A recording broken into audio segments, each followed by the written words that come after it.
Hi, so we're going to talk about structured problem solving, which you work with here at Newbody. Yeah. So how long have you worked with it here? Do you know? I believe we started in 2014.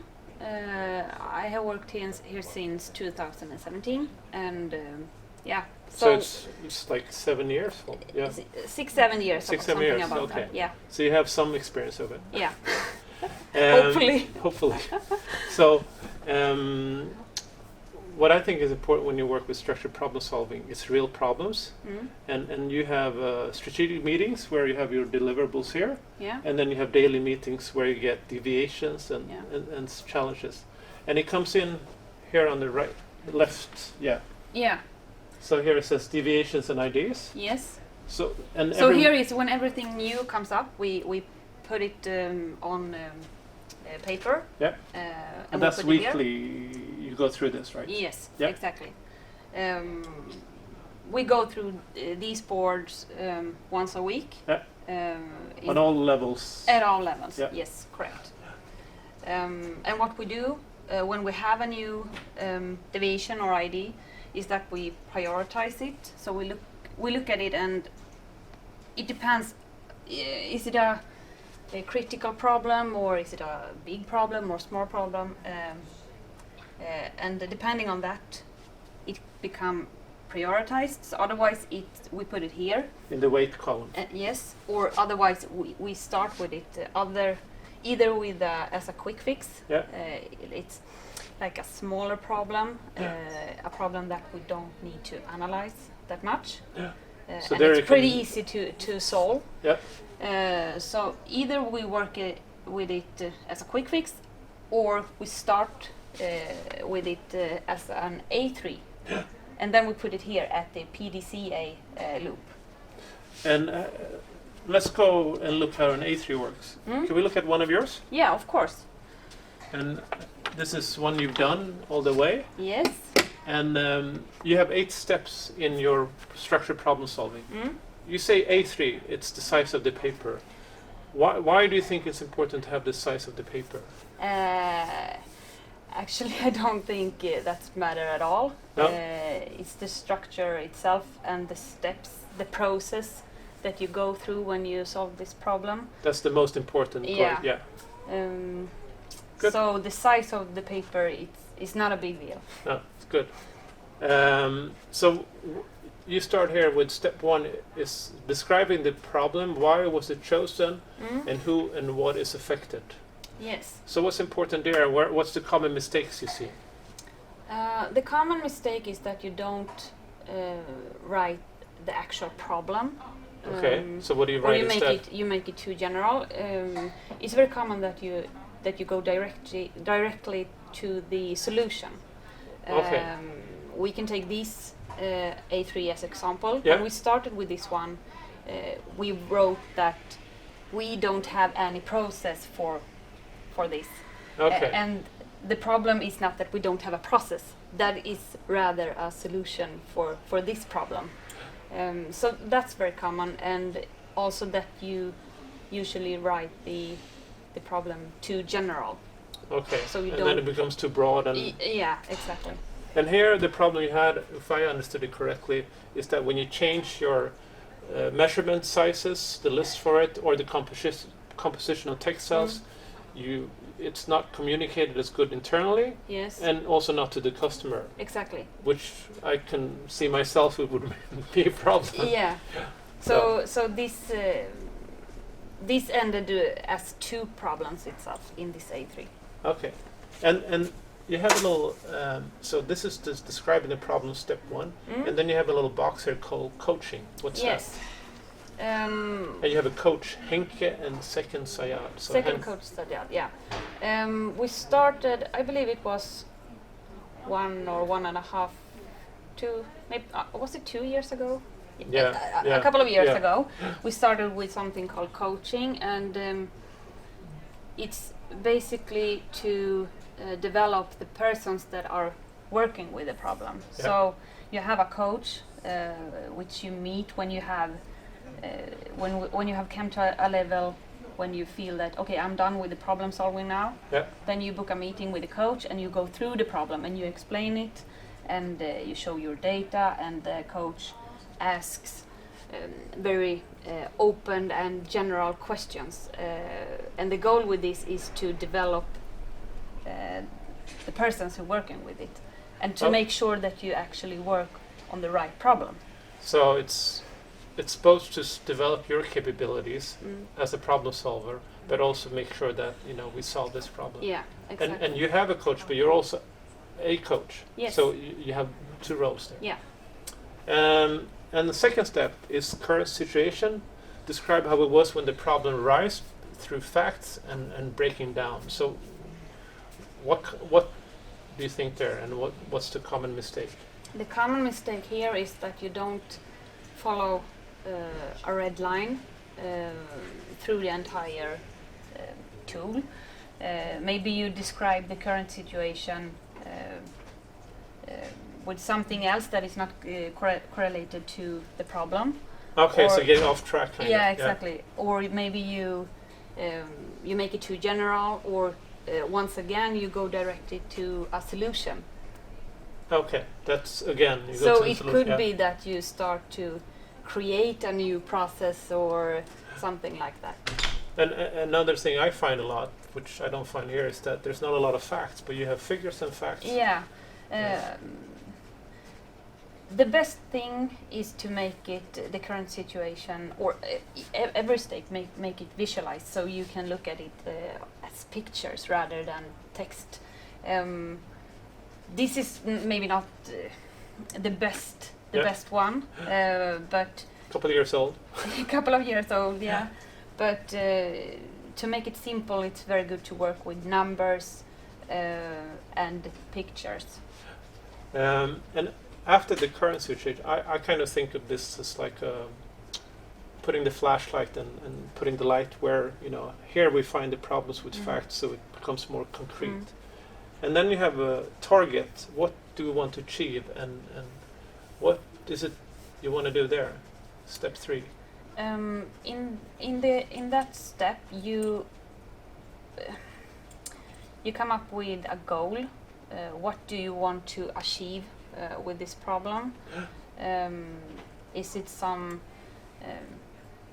time savings, or like do you want to be more productive, or do you want to change anything? And here I believe it's very important here to make it concrete, so you actually can look at it and evaluate if you reach the goal or not.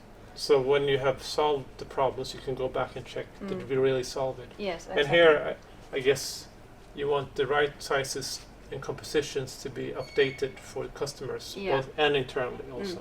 So, and it should be measurable, it says there also. Yeah. Yes. Step 4, we have these kind of error things, analysis it says. Yes. What's the step there?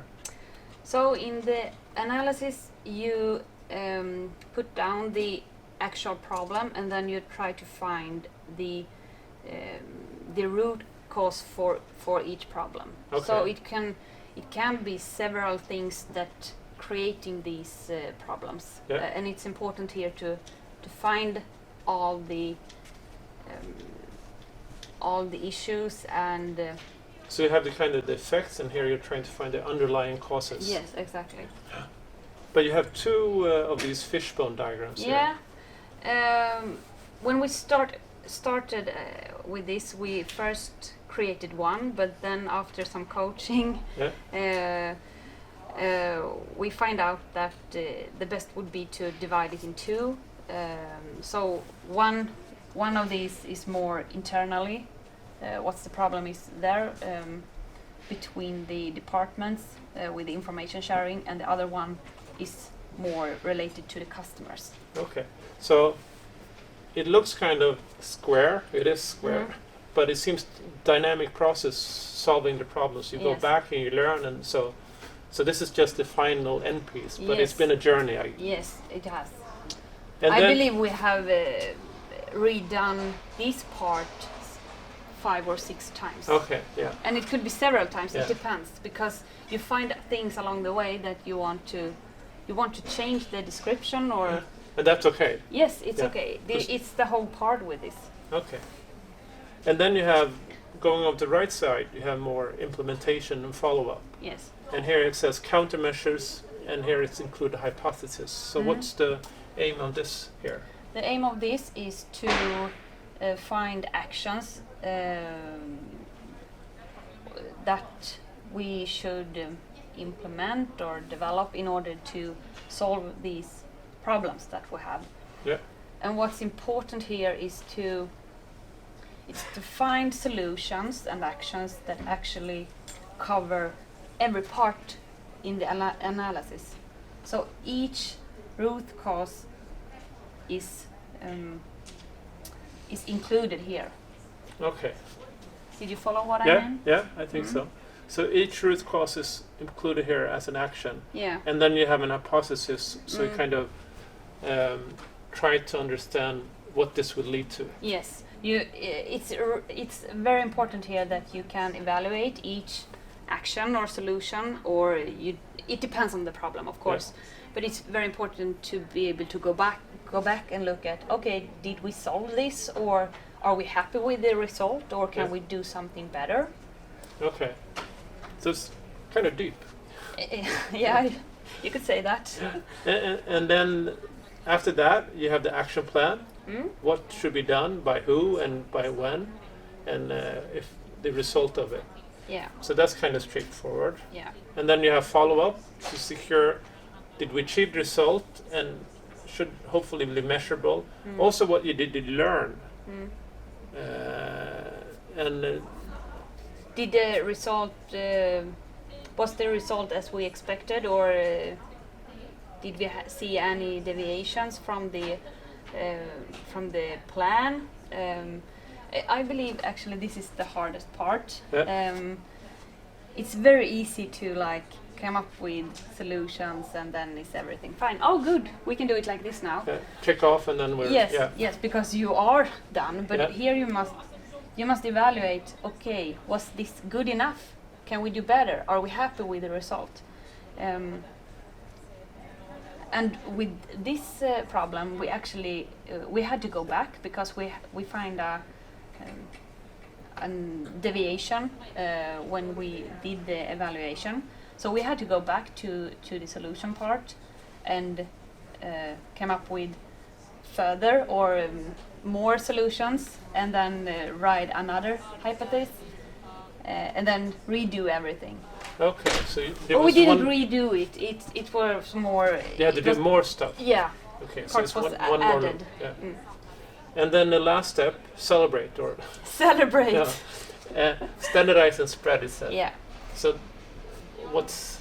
This is the part when you standardize the actions. It could be like, for example, if you have created a process, it's very important to write down so all the persons who are working with it know how it works, how it looks, and also inform persons that are included in this kind of work. Okay, so it's spreading it. Yeah.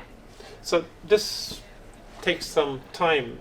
And how much time do you spend on the structured improvement work per week, per person? We have the meeting once a week, and which is about 1 hour, and then added to that, each person is working 2 hours per week. And is it worth it? Or are you getting results? Absolutely. And results in? You can both see it from a cost perspective, that you have some savings, but you become more productive. You can see it towards the customers. So it's really worth it, I think.